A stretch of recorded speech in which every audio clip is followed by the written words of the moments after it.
On September 20th, 2015, at exactly 3:40 a.m., police received a frantic 911 call from a distraught male in an apartment located in Sunrise, Florida. When police arrived at the apartment, they would find 25-year-old Fidel Lopez kneeling over his deceased girlfriend, 31-year-old Maria Nemeth, whilst laying in a blood-soaked bathroom. Upon further inspection, the interior of the apartment as well as many other minor cosmetics were damaged to what seemed to be a struggle. Fidel was ultimately the prime suspect, as he was the only one at the crime scene, and neighboring tenants reported only hearing a male screaming followed by loud bangs. Fidel would be detained and questioned by local detectives the following days to come. Meanwhile, Maria's autopsy would state she died from severe disembowelment as her guts were forcibly removed through her vaginal canal, causing excruciating pain resulting in death in mere minutes. Blood samples around the area would later come back as an exact match related to Maria's epithelia tissues, which is located inside of her stomach. How her insides were found throughout the apartment was still a question to be answered. With this newfound evidence, Fidel would be questioned for the first time. All right, so tell me about the night from when you get back to the house. Tell me what happened. Okay, we get to the house. She was already like kind of tipsy from the margaritas and chilies. We start to drink. We put like two cardboard, boxes on the floor. We put the lime on top, and because we don't have furniture, so we're about to buy. Now when I get paid, we're about to buy furniture, TV, the TV, and things like that. Okay.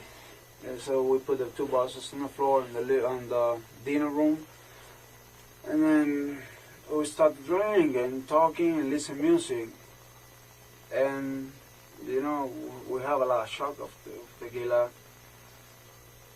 Then in my position, I can handle it. I can handle drinks, because sometimes you go a little crazy. And she was a lot crazy. She drank at the same at the same level I drink. So, but I can handle it because I got a big body, man, and she's small. She get drunk faster than me. Right. Way faster. It isn't completely abnormal for a suspect to correlate a reason pertaining to a victim's death, but continuously emphasizing that Maria was very drunk and acts crazy when she gets drunk would undoubtedly raise suspicion, as this clearly shows signs of guilt and self-preservation under a guise of partial justification. So she was asking me for stuff that she never asked me for that before. So, like what? The thing with the arm and shit like that, and I never done that shit with nobody, especially with her. So explain what kind of stuff was she asking? What do you mean with the arm? I mean, first she started talking like something like I was uncomfortable with it, like one day I want you to put a bottle on my foot, Sorry, I'm just talking right now with you guys. Yeah. I want you to be open, and respect her, and absolutely, and You're not disrespecting her. You're just telling us what she told you, what she wanted you to do. It's not disrespectful. I'm a man. I'm her man. So whatever she asks me, I do it. Okay. Whatever it is, I don't care what it is. Fidel has now introduced a sexual aspect into this case. He stated Maria asked him to perform numerous sexual acts on her with a bottle and his arms. Not entirely out of the ordinary, but in hindsight, Maria's autopsy showed her guts were forcibly removed through her vaginal canal. Quite a far-fetched correlation, but nothing is truly impossible. This leaves room to believe Maria could have been unconscious during the time of these sexual acts Fidel claimed to have performed. It's also worth mentioning, reports stated a male screaming and no sounds of a woman could be heard. So she was telling me that, and then I don't remember really if I did it with the bottle too, or if I no, because I was really. What kind of bottle are you talking about? It's a beer bottle. A beer bottle. Okay. All right. So what ended up happening? I know she was asking you to do these things. Yeah, she was asking me all those stuff, and I was starting feeling like uncomfortable, like because she never asked for that, and I know she was tipsy. But when we were doing the stuff and all the things, she told me she wanted to throw up to get out of the bathroom. Mm-hmm. So I get out of the bathroom, and I was outside. So I believe I was smoking a cigarette. I don't remember if the door was already break or something. I really don't know. I know I break it because she is not strong enough to break it. What door are we talking about? The glass door. I just remember I see glass on the floor, man. I really don't remember when I break it or why I break it. To be honest with you, I really don't remember. Okay. The only thing I remember clearly is that I went to the bathroom and she was like not breathing. She was like this. And that's when I called 911. Fidel has now admitted to breaking the glass sliding doors in the apartment. He doesn't recall why he broke it, but we can safely assume that the damage dealt inside were caused by Fidel due to some type of altercation. This is actually quite important. This subtly implies an underlying cause such as domestic violence, which can be later used as a motive as to why Fidel went into a fit of rage. Now, when you called 911, was she still breathing? No, man, she wasn't. She wasn't breathing. She wasn't. I was trying to give her CPR, man. I remember I was kissing her and put some air in her stomach. Was like up and down, man. And then she wasn't breathing. I don't know when somebody is dead or not because I've never seen their body before. Okay. You said when you first went into the bathroom and you saw her, she was breathing. She was breathing. She was conscious. All right. She was like. And that's what I call 911. And but the last thing I do is just put some cold water on her face. I open the shower. Okay. I put some cold water on her face to see if she reacts. And I'll start, hey, baby, you okay? Baby, you okay? I start screaming like a motherfucker and nobody here. I don't know. The neighbors might be hearing me scream. Okay. I was screaming for help. Right. Is that what you were screaming, is help? Yeah, I was screaming for help, man. Screaming anything else? No, man. I was just, baby, why you do this to me, baby? Wake up, baby. Help. Right. Because I don't know the address. The detective out of frame from the camera poses a great question. Reports stated that neighboring tenants heard a male yelling and didn't hear a female once. If Maria was conscious at all, due to the amount of pain she would have been in, she undoubtedly would have screamed. Were you screaming? You called 911 the first time? I called 911 the first time. Yep. Okay. Did you actually speak to somebody? I speak to somebody. Okay. I spoke to somebody, but she was asking me, where are you? I was so nervous that I just took the phone. Maybe I was the one to throw the phone away and put it away. Then stop, baby, and scream at her because I was so nervous and I really don't have the patience to deal with the address that I don't know. I know my girl is dying right there, man. You know what it is? And when I was going to call for a second time, that I find the phone, I went outside and I see the police and everything. Okay. But that's what happened, man. In summary, Fidel states that upon arrival at their apartment, he and Maria would continue to have shots of tequila. Maria wanted Fidel to perform numerous sexual acts on her with a beer bottle and his arms, to which Fidel obliged. After initiating sexual intercourse, according to Fidel, Maria had to throw up, so she got up and went to the bathroom. Fidel then went outside to smoke a cigarette, but when he returned to check on her, he stated she was on the ground breathing sporadically, to where Fidel would then call the police. Detectives believe some events to be true, but knows Fidel is being deceptive about the entirety of his alibi. He claims to have a foggy memory due to the amount of liquor ingested, but seems to recollect too much details for an extremely intoxicated person. Okay, so let's go in a little more detail about from when you guys start drinking and become sexually active to when she ends up in the bathroom. Okay. We need to talk about that time. Okay. What kind of sexual acts did you perform tonight? What did you guys do? What I can tell you, I didn't came. Okay. That's one thing I can tell you for sure. For sure, I didn't came. This is a very interesting statement to analyze. Fidel claims to have been extremely intoxicated, but recollects whether he ejaculated or not.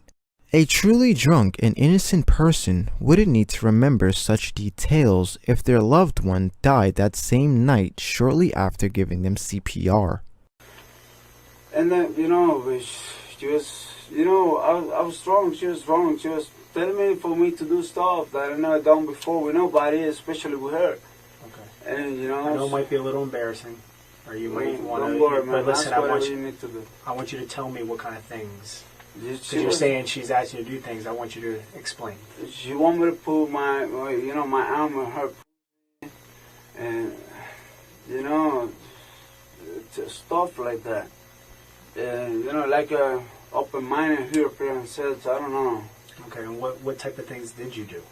I know she's asking you, what did you actually do? Everything she told me to do, I do it. Okay. Which is what? What did she ask you to do? I put my arm on her, I put my dick on her. I believe I got the bottle. It was a small bottle. It was like a beer bottle or something like that she want me to put there too.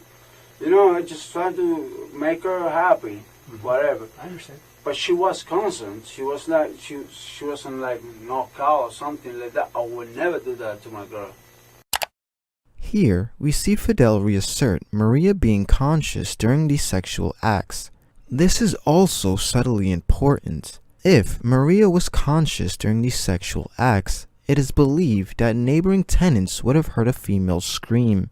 As her autopsy showed, the sexual acts performed on her would have been extremely painful. All right, tell me about the argument. Tell me about the argument when you got home tonight.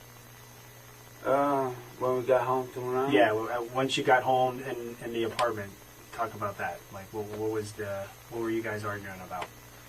No, but I mean, we were just talking, and she was telling me that thing. One day I wanted to put bottle, and I was feeling a little low, man, because and maybe I think that I'm not maker like Not satisfied. Exactly, which is not true because I'm not a maker satisfied, but I know she was wrong. Mm-hmm. Sometimes when somebody's drunk, says the truth. Yeah. So the argument was you were kind of upset she was talking about your manhood. You thought that maybe. No, not really. I wasn't upset at all. I mean, I just feel a little like down, but not upset because I know she was drunk and tipsy or whatever, and I was the same. Yeah. And me and her, before when we were drinking, I was not the violence with her, but I have to my violence. I have to hit it with something else, the wall, the car, or something. Okay. I'm that kind of person. Not just with her, and I'm not drunk, sober. Even when I'm sober, the same person. Detectives now focus on why Fidel and Maria were arguing. Fidel partially explains why most of the property in the apartment were destroyed and broken. It isn't particularly uncommon for a person with anger issues to attack another person, so detectives begin to draw their own conclusion and apply pressure. Was there any damage in that house prior to tonight? No, in the house there was no damage at all. The house was completely restored. Like everything was clean and in order. No holes in the walls, no broken doors. No holes in the wall. If you see holes in the wall, then I did that. Okay. Then I did that. All right. What about doors? Rip doors off the wall, like closet doors. I don't know, man. So any damage that occurred inside that apartment house, tonight? I did it. You did it tonight. I did it. And why did you do it? That's the problem. I don't know why, man. We were drinking, I don't know why. That's the problem. I'm trying to make up in my mind why did I do that. When I do that, it's because I'm pissed. You know? But I don't know what makes me pissed. Well, maybe she was talking about her ex-husband or something like that. Because that makes sense. I remember today that she was mentioning him about something. Like what? I don't. Fidel has now partially admits to why he had gotten so enraged and began destroying things in the apartment. He claims Maria started mentioning her ex-husband's name, which would undoubtedly seem problematic for any normal person in a relationship. Detectives decide to take a break and reconfront Fidel for one last time, laying all their cards on the table. We got a little bit of a problem. Yes. All right. I just got off the phone with our crime scene, and the medical examiner is there.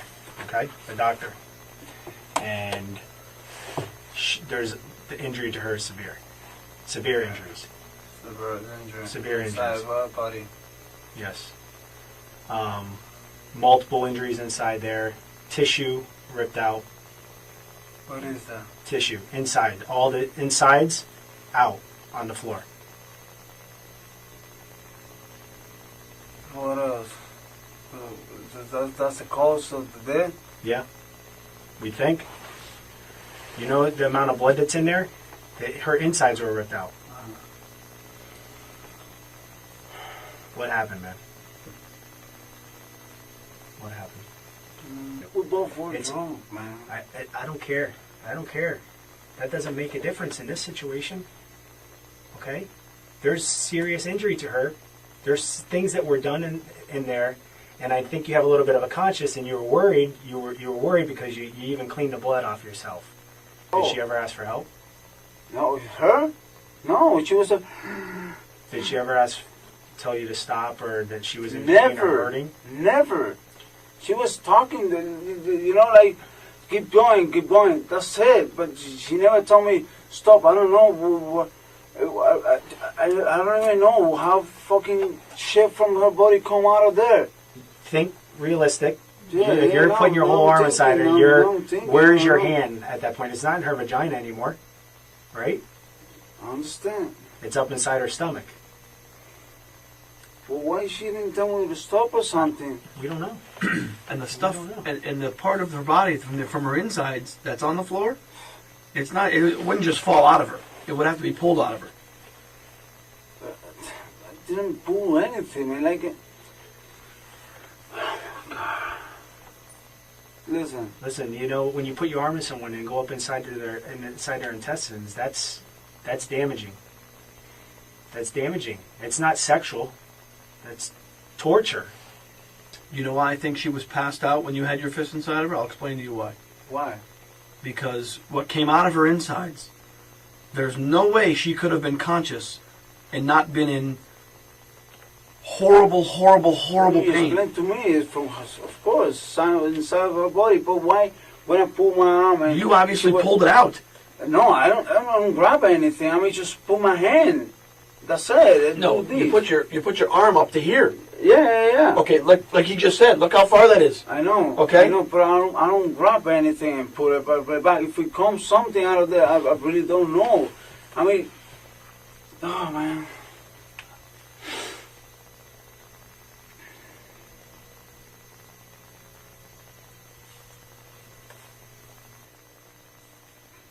Fidel, you ripped her insides out of her through her vagina. I didn't mean to do that, man. I understand that, but you did it. What pissed you off to the point where you did that? With more than 3 hours of psychological stress and direct confrontation, detectives seem to have figured out Fidel's weak spot along this gruesome journey. Detectives essentially play on Fidel's emotions, telling him to be a man and do the right thing. This, plus the evidence at hand, would ultimately push Fidel to admit the truth or some degree of the truth. About believe me or something. Maybe she mentioned something about go to Peru. But that she not yesterday. She mentioned it like one day ago, like 2 days ago. Okay. Going to Peru and live with her mother because she was, tired of whatever this country. I don't know why she was like that. You guys were getting along? Huh? You guys weren't getting along? Oh yes, we do. You want me to go with her, but it's I cannot leave my kids here in my job and go to somewhere else not to make any money. Yeah. I mean, that might be one of the reasons. But to be honest with you guys, I really don't remember. Did you talk about that last night? I don't know, man. We were so... I fucked up, man. I made a mistake. I had no intentions of killing her. I had no intentions of doing it, but this is what happened. It takes a man to do that. It takes more of a man to admit when he's wrong, and it takes a man to cry. Be that man. Be that person, because that's who you are. She was telling me she going to Peru. She need to go to Peru because she was missing her mother, and and I'm not gonna be able to use the car to go to work, and just start screaming at me and all that. I get pissed. I start punching the shit. I really don't remember when I punched the shit. You just tell me. I know I get pissed because of that. Then after that, I don't know how we ended up in the cross or whatever. I know we made peace. But when we were doing making love, she told me something that really don't. It just she changed my name. She called me the other fucking name of the other guy, and then she said it twice. And she was wrong. She was confusing me with him. I didn't want to kill her. I know I killed her. That's whatever I did with her was the reason. But she was asking me about the bottle. And she was asking me about the hand too. And maybe things go a little bit far because, once she's confusing me with the other one and she told me to do stuff with her that I've never done before, I think that she might think that's the other stuff that she does with the other one before. Things go out of hands. I know, never mean to kill her. Drunk, you're frustrated, you're I upset. didn't mean you're to angry. kill her, man. I know, I really but you don't took mean it. to kill her, We man. understand that. We She's understand my that. love, man. We understand that. But she pissed you off because she called you another man's name. I can tell you right now, if I'm having sex with my wife and she calls out another man's name, I'm going to get pissed off. Okay? It's human nature, dude. Don't. This is not human, man. I just took her life. I don't mean to, but I did it.